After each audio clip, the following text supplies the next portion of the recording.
Well, aerospace and aviation officials from around the country will be in Tulsa next month for the 8th annual Oklahoma Aerospace Summit. Earlier, I sat down with two of the industry's biggest proponents, Lieutenant Governor Jari Askins and Oklahoma Aerospace Institute Director Ben Robinson. Lieutenant Governor Askins, the Aerospace Summit is something that seems to just be getting bigger and bigger each year. You know, in the Oklahoma City area, people have been focused on the aerospace industry because of the FAA Center, the Mike Monroney Center, as well as the Air Logistics Center in Tinker. But the Aerospace Summit has given us a chance to expose people all across the state of Oklahoma to the opportunities that are existing and exactly how widespread the industry is and important to Oklahoma's economy. Speaking of the economy, how has Oklahoma's aviation and aerospace sector done, Ben, in this financial crisis? Well, the impacts across the nation and really around the world that you see they're tied up with this financial crisis have not really impacted our aerospace industry because we are an aerospace industry that primarily focuses on refurbishing, maintenance, repair, overhaul of the current fleet that's flying. So as long as you have a current fleet that needs repair, overhaul, it's like taking the automobile industry. When they're not selling cars off the showroom floor, the service department is still busy. We're the service department. We have a very service-oriented aerospace industry in the state of Oklahoma. So it's keeping us very viable. In fact, we've got one of those unique problems. We're looking for people to hire right now in the aerospace industry in the state of Oklahoma. So just how important is this industry to our state, Governor? You know, our industry, it has over about $5.5 billion payroll in the state of Oklahoma, and the last numbers that I was given indicated an economic impact of $12.5 billion. That's billion with a B, impact in the state of Oklahoma. That's how deep the industry is. The figures show that approximately 1 in 10 jobs in Oklahoma is either directly or indirectly related to aerospace or aviation. That is a much wider impact than most people believe, and the summit gives us an opportunity to explain that to more and more people across Oklahoma. And I do want to touch on that point you just made, Ben, about workforce development. You're looking for people to fill some of these jobs. Absolutely, and not only are we looking for people that will fill the jobs that we have today. For instance, I just met with a company last week. They're looking for about 70 new mechanics. In my former position with the Boeing company, we were constantly hiring engineers. So you have a workforce demand for today, but the other thing we need to focus on is what is our workforce demand for the future? And how do we start preparing young people so that 10, 15 years from now, they'll be the intellectual capital that we've got to have in the state of Oklahoma to keep growing this industry. And that's something that you started last year with this education and training day, where you're actually bringing teachers in to teach them about aerospace. That's exactly correct, and that's something that Ben and I have been working together on for about almost 3 years now.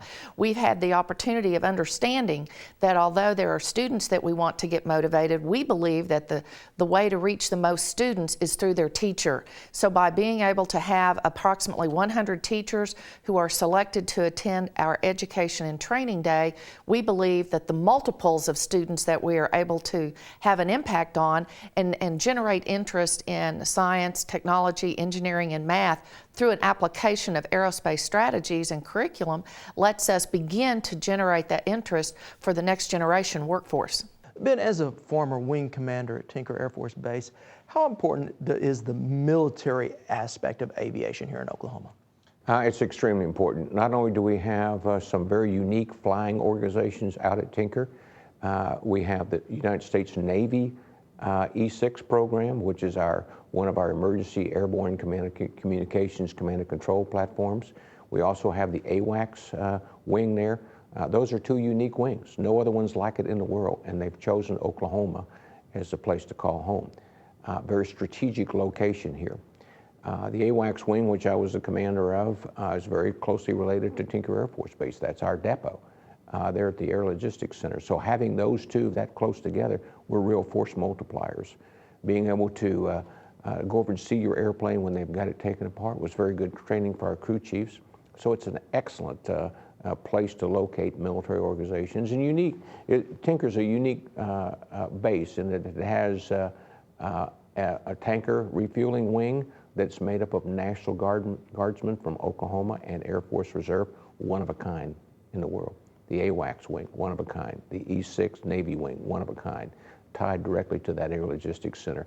It is a truly a unique and hybrid organization that is a force multiplier for our United States military. Ultimately, it sounds like everything that we've talked about today depends upon one thing, and that would be skills training. You know, it really does, and you'll hear legislators and others talk about, we know we need engineers, and so there was legislation last year to increase that. But right now, there are so many jobs that are available in this industry that may require certain skill sets, certain certifications. Maybe people have some training, but if they can go back, let's say, through the career tech system, they can have an opportunity to upgrade their skills and put them in a position for some of these higher paying jobs. We know that there are jobs waiting to be filled in Oklahoma if we can just create enough space, if we can provide enough resources to allow career tech and others who provide the training to expand their openings in this curriculum. We're going to be able to fill more jobs here in the state of Oklahoma and keep work in Oklahoma instead of it going to other states. And Ben, this is an industry that truly is global in its nature and one that's working for Oklahoma in being so. Absolutely. In fact, not just working for Oklahoma, it's working for America. It's working for our national interests and our international interests. We love to say that the sun does not set on Oklahoma aerospace, and it's not just a cliche comment. It's reality. Up in Tulsa at American Airlines, they put winglets on 757s. Those 757s in weeks could be picking up passengers in South America. An airplane going through the depot at Tinker Air Force Base in weeks could be flying combat missions over Afghanistan. A 747 cargo floor that's being manufactured today at Spirit will someday be part of a Boeing 747 freighter that could be picking up cargo in India. That's when we say that the sun doesn't set on Oklahoma aerospace, it truly means something unique. And we have a motto which the Lieutenant Governor is very, very articulate about describing it, and I'll let her describe our motto. One of the reasons the Aerospace Summit has grown is because of the examples that Ben just gave you, because we are being able to expand the awareness around the state of Oklahoma of exactly how deep this industry is. We want Oklahoma to keep jobs that we already have here, but we want to be able to bring more work to this state. That's why we want people to understand we want Oklahoma to be their global destination for aerospace. We believe we can supply their needs, whether it's commercial, whether it's military. We believe that we can do what we're already doing now, but we can do it on a greater scale.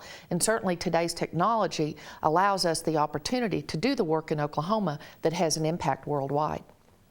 Governor Askins, Ben Robinson, thank you both for being here.